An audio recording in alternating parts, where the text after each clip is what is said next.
walma rasta ka fole bawye puis wido me nambake kuma mali zoro de ka mali zoro am kuma del ka ye ballon tan yaira mo chaman gi bo basam ballon na ka demsenu yaira mo la gi basam ballon na ye tiki tak de ka quoi comme Real Madrid tiki taka yo de ka quoi tiki taka comme Real Madrid donc anya ballon tan mais encore la ka tambi quoi espérance donc a foran de la ko donc joueur baw dol be donc i kanya ko ble ka club la quoi i ka jamna la quoi hal ni be ballon tan donc ni joueur ba bla la donc wo be sem ballon na quoi espérance quoi ballon be tan espérance hal ni ballon tan comme i be sen tiki taka comme Real Madrid ou Barça a i ka ballon donc ballon tan ne fa e bide mais ni occasion sur dron ka je donc i ka ballon ka gagner ballon na ka gele quoi ibe chama na donc chama be titende parce que occasion saba nani ni o je ka ballon na te gagner malen chama ko be temsenu ya ballon tan bravo an sona wama mais antun jig baga an kon jig tun jig ta kan ko ambe boni yoro na quoi mais ayan jig tege wala clean koni ayan jig tege ay malen chama jig tege ya parce que an ga ballon ma men tan bela jelen ko mali kona be che final la wala demi final mais ayan jig tege ya ayan jig tege ya nde few ele malen chaman jigi tege kuno ay malen jigi tege mais zéro dol ba fo ko malen jigi tege dol ta fo mais nya do wo zéro men ba fo yet nya defo parce que antun yirta ma ka bo boya wallahi mo malen chaman kon ba ma ko jigi tun ta ma ka bo boya antun yirta ma ka bo boya parce que ayan jigi tege abe occasion soro bar musa marga de ta sharana be ale mo occasion men soro ya beje abe wona nya te poto la ko aba tire ka la el sangulo mo aba tire ka bla poto krefe mais fusen jawra boye trengono fana a boye trengono a betla ka tu trengono ka tla ka tu trengono donc ka nga ballon betnya mo menga e be jabi buka ba nga trengono ka nga ballon betnya o clim mon bende fe fusen jawra ambe ci defo e be siglen ka changement de la ballon menga nga ta tu am ballon menga mo menga yo ka sonje a bom ko ka trengono na man be am ya kun ko mais ni jigda jouer kelen ngandron ko be jouer en grand club là e bo to anga trengono abanga ballon betnya donc ya to akono chama ya to wode la ko be jouer en grand club là donc tout de tay ba to anga trengono ko confiance da anana e penalty kelen do hal ballon ma ati senga passer mo ko bidum aba to anga trengono fana o clim manyande feu ngatinya fo ayan chige de wala ayan toro de jamarga ka to anga trengono ayan chige de wala feu ay malen chama toro de wala feu ngatinya de fi nyonye mais abato anga trengono tout de tamuna abato anga trengono muna ay occasion je depuis mutana ata ba anga trengono ay chama chige de feu ayan chige de wo clean ay malen be chige de nin clean feu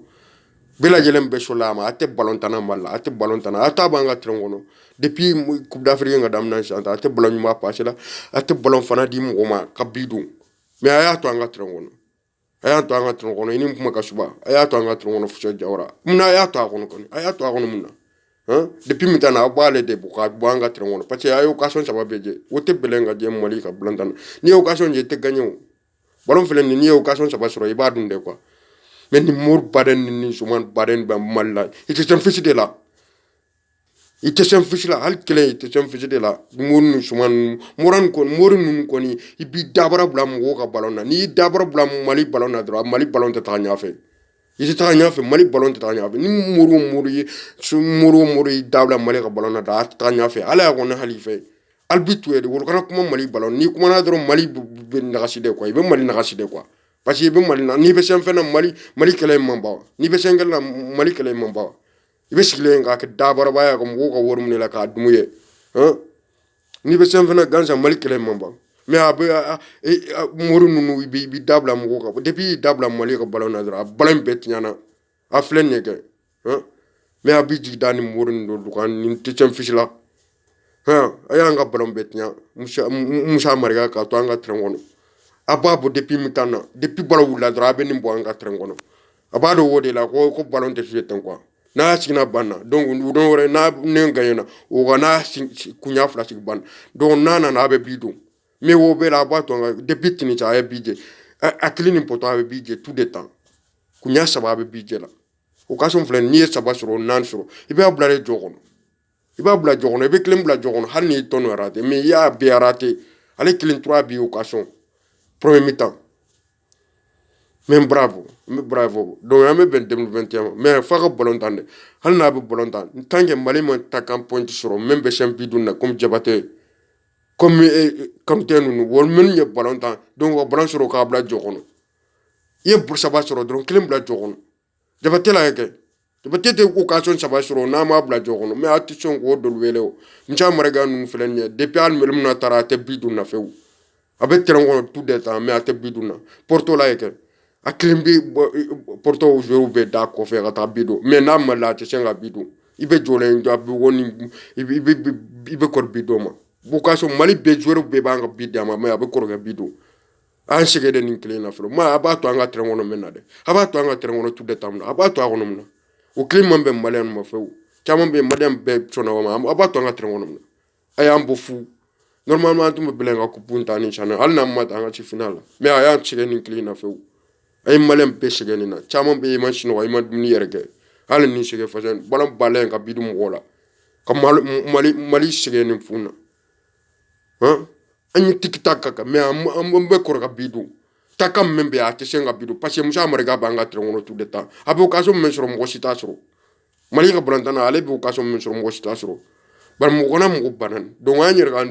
anyira ga mo de do anyira ga entraîneur do nde gagne donc amba anyira ga entraîneur da hal nam be mo gor hal ni mo ga suba boya mo woro nale donc abe akanyira ga entraîneur blay akana mo sita Mali entraîneur abo de blay dal ma ga suba buraya an jawra abe Mali entraîneur de ta kan mo woro tare amma ko tem woro la am ba fe de Mali entraîneur de ka kan entraîneur ka ta san fe fo duguma abe Mali ga kan entraîneur o client bo drone de no fe Mali fédération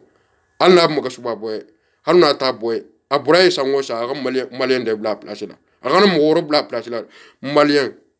ame malien de fe aga kanga entraîneur antum ko ci fe mo ga kanga entraîneur malien nan tira abado wodo na tara be ademba me afaba me o de kan mais tam woro ta ka bla nga entraîneur donc wa woy toro de ab malien be toro wala quoi parce que nan tira wo ka papa tara abe ta yire aga na mo woro ta malien dron ta ka bla nga entraîneur o de ka di malien be la jelenya o de fra donc rasa ka folba malien joueur bela jelenya donc ambe ko blaten donc amba 2021 donc ambe 50 points donc ni ka bla nyafe na 50 points clan sur même bidun mali dron donc mali ka ballon bebe nya na point sur même bidun donc mali ka ballon bebe donc salam donc on ka folba bela jelenya donc merci kambe